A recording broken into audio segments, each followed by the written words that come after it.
Hi folks, I'm Jem, the Crazy Pigeon Lady, and welcome back to another one of my videos. So the subject of today's video is all about rock pigeons. And this is Spencer here, who's an excellent example of a rock pigeon. And when I say rock pigeons, or rock doves as they're sometimes referred to, I'm specifically talking about the species with the Latin name Columba Livia. Most people will be very familiar with this bird in their towns and cities, or as domestic birds, so as fancy or racing pigeons.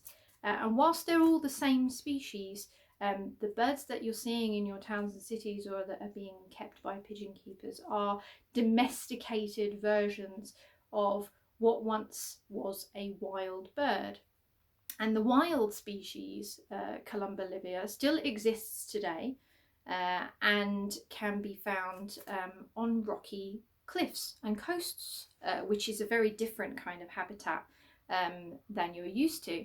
And these coastal living wild rock doves are the ancestor of all domesticated pigeons, so all racing pigeons, all fancy pigeons, and all of the pigeons that you see in your towns and cities.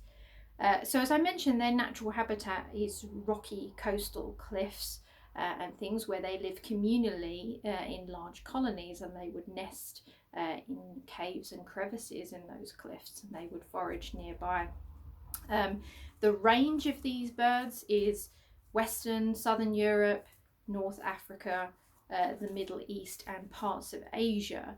And rock doves or various subspecies thereof can still be found in those natural habitats today.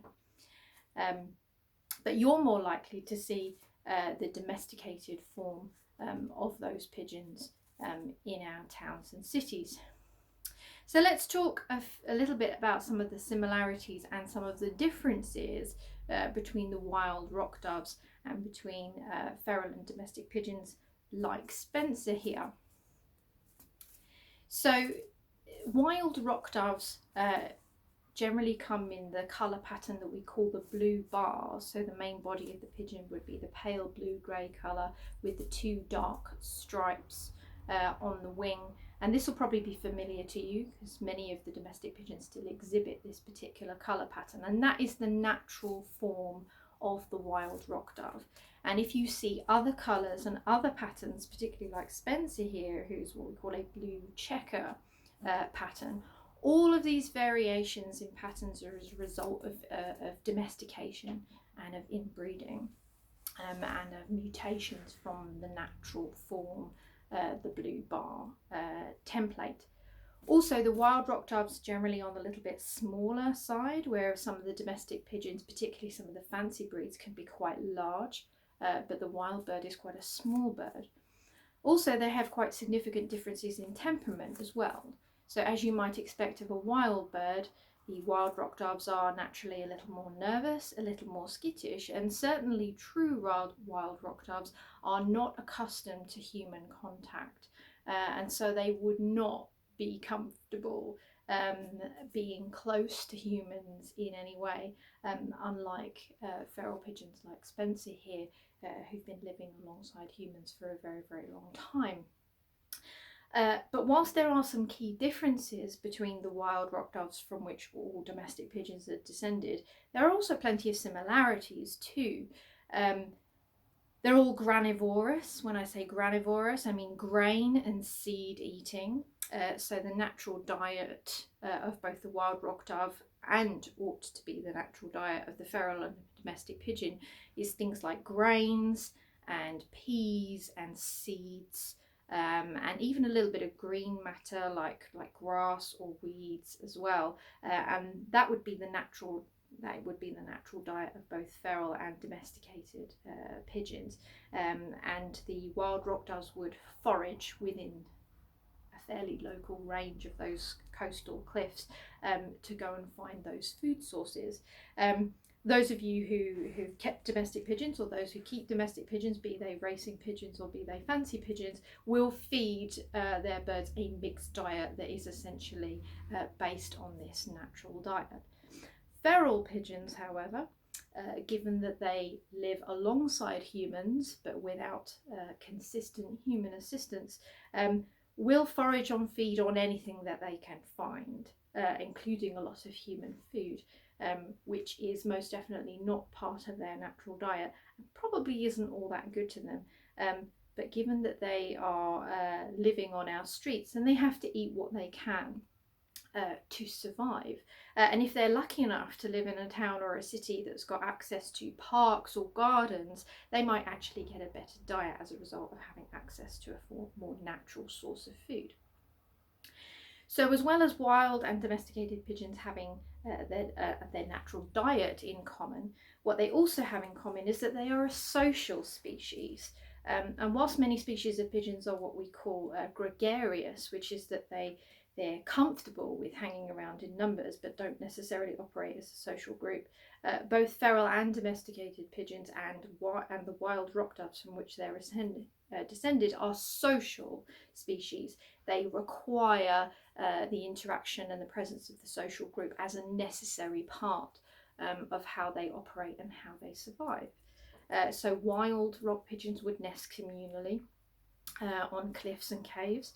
And similarly, feral pigeons would nest communally in ledges and crevices on concrete buildings around our towns and cities, and domestic birds together within a loft type environment. And they have a lot of social interactions, so they would rely on each other for things like looking out for danger, spotting predators, finding food, and certainly if they flew together as a group, they would rely on a leader for navigation purposes.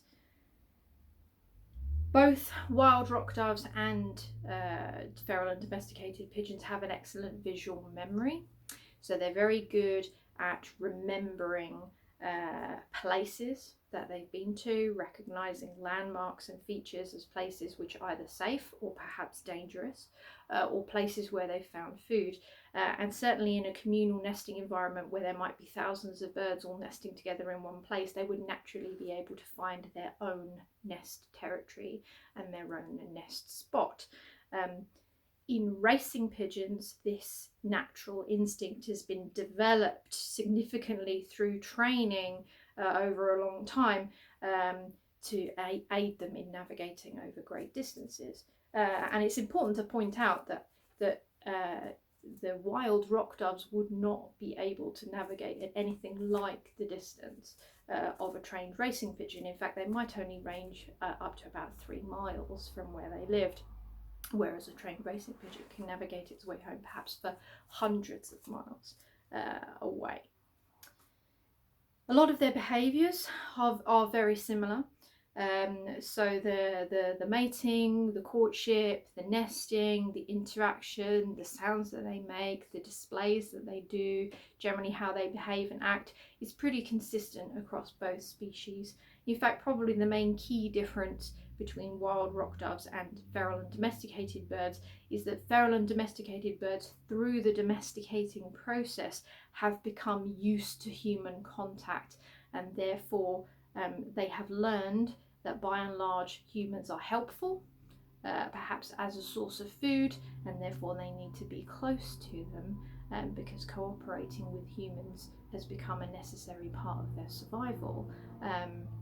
And if a feral or domesticated pigeon was put out in the countryside or taken to the environment where the wild rock doves live, they would have considerable difficulty in knowing how to survive and knowing how to find food without human help or without human presence.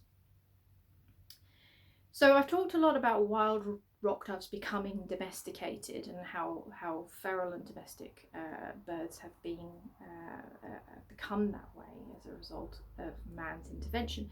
But how did that come about and when?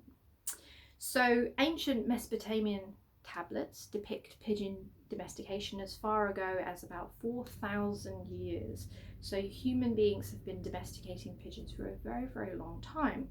And it is likely that these pigeons first came into contact with humans through agriculture.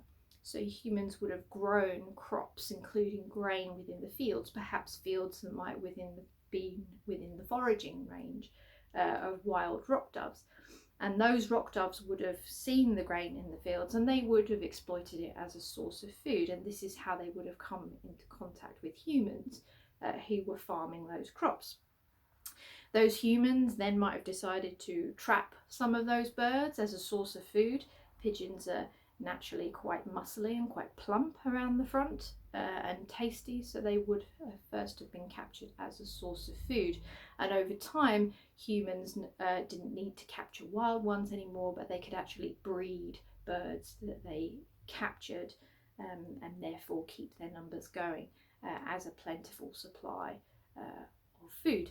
As I mentioned in one of my earlier videos, pigeons are quite prolific in their breeding, so they're able to duplicate their numbers quite quickly, which made them very useful for the early pigeon breeders because they could keep the supply of food going relatively quickly. From domestication as a source of food, those who would have kept and bred the pigeons would have recognised that they have quite a lot of beauty in them, that they have natural features, and occasionally through the process of genetic mutations, which I won't go into in detail here, they might have thrown up some interesting features. So birds that perhaps had the odd white feather or began to develop some feathers on their feet, and they might have selected those birds and bred them together to try and repeat those characteristics.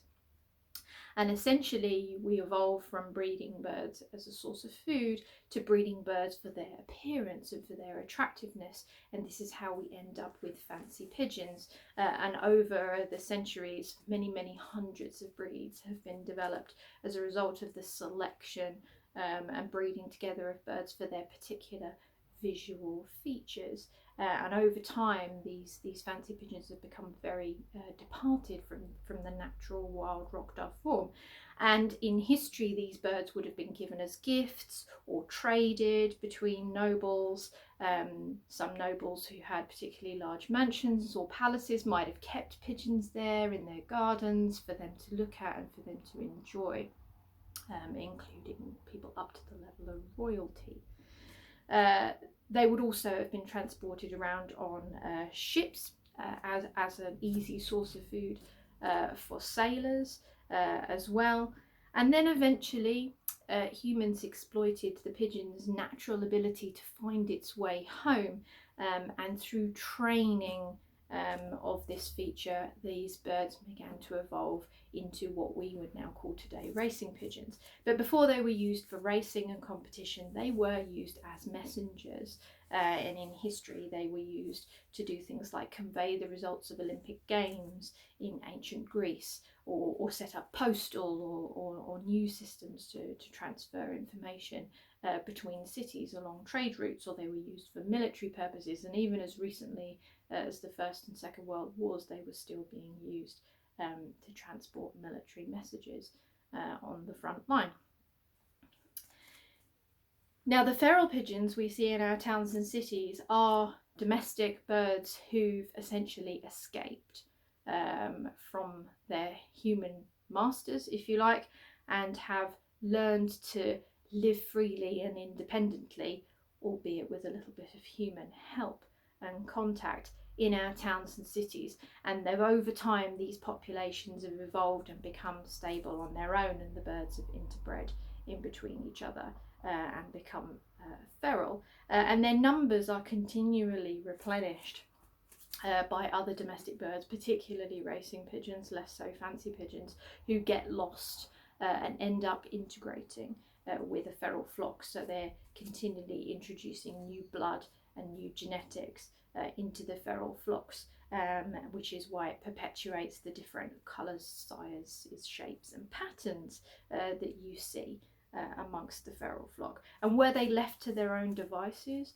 without any introduction of new genetic blood, within a number of generations they would gradually revert back to breeding birds that were in the original blue bar template of the wild rock dove. Now, feral and domestic pigeons, as a result of trade and travel, have been distributed all around the world and in just about on every major city in every continent of the world that you can see feral and domestic pigeons, including in places such as North America, South America, Australia, Southern Africa, Eastern Asia, places which were well outside the rock dove, the wild rock dove's natural range that I mentioned earlier. Where I live in the UK, wild rock doves are actually rather rare and can only be found on the northwestern coasts of Scotland and Northern Ireland, and there's even some doubt as to whether these populations are truly wild because it's likely that feral birds may have interbred with them and therefore their bloodlines are no longer pure. So that's a little bit of a whistle-stop tour around the wild rock dove, the ancestor of all feral and domesticated pigeons. I hope that's been of some interest. Thank you very much for watching my video.